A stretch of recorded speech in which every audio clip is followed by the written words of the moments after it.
ఏం పేరు మీదేం పేరు? Hemakanth Reddy sir. Himakanth Hemakanth Reddy. Hemakanth Reddy. Yes yes yes. ఎంత ఇచ్చారు మీరు? నేను 25 lakhs ఇచ్చాను సార్. 25 lakhs. Yes sir. 25 లక్షలు. 25 ఎక్కడి నుంచి లక్షలు. 12,50,000 రూపాయలు ఏమో లోన్ తీసుకున్నాను sir. Paytm loan and money wave loan తీసేసుకుని అతని అకౌంట్ ట్రాన్స్ఫర్ చేశాను. తర్వాత మా అమ్మ దగ్గర కొన్ని డబ్బులు, మా మిస్సెస్ దగ్గర కొన్ని డబ్బులు ఉంటే 15.5 లక్ష నవంబర్లో ఇచ్చాను. కాదు, ఇప్పుడు ఈ డబ్బులు ఇచ్చేటప్పుడు మంగ్లీ ఎప్పుడన్నా మీతో మాట్లాడిందా? లేదు సార్, ఇదంతా హైప్ ఏంటిదంటే ఆగస్టులో కంపెనీ ఓపెనింగ్ ఉంటుంది, అప్పుడు కనపడుతుంది. అప్పుడు కంపెనీ ఓపెనింగ్ అప్పటి వరకు రాదా? అప్పటి వరకు రాదు. అప్పటి వరకు ఈయన ఉన్నాడు. ఈ లోపు డైరెక్ట్ చేసిన వాళ్ళు ఎవరు సినిమాని? శివ చౌహాన్ ఎవరైతే ఉన్నారో మన వాళ్ళకి అందరికి వీళ్ళంతా ఎవరుతున్నారో వాళ్ళతో పరిచయం. మంగ్లీ సొంత తమ్ముడు. వాళ్ళ ఊరికి నేను వెళ్ళా. వాళ్ళ ఊరికి నేను మధు ఇద్దరం కలిసి వాళ్ళ ఊరికి వెళ్ళాం, సొంత విలేజ్ కి. యాక్చువల్ గా శివకు కూడా తెలియదు అక్కడ పోయేది, సస్పెన్స్ లో పోతున్నారని చెప్పేసిన అనమాట.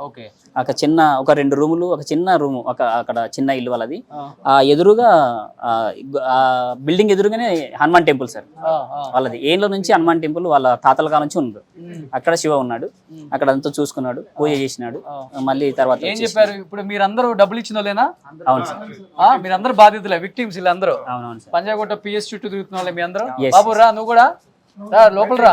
వాళ్ళ ఊరికి వెళ్ళి ఆడ చూసిన తర్వాత మళ్ళీ ఆ పక్కలో వాళ్ళ దాయాదులదని ప్లేస్ ఉంటది. ఆ ప్లేస్ గురించి శివ జనరల్ డిస్కషన్ చేశాడు. సార్ ఇది కూడా తీసుకుంటే గానీ గుడి డెవలప్ అవుతుంది అంటే నాకు చెప్పేసినాడు.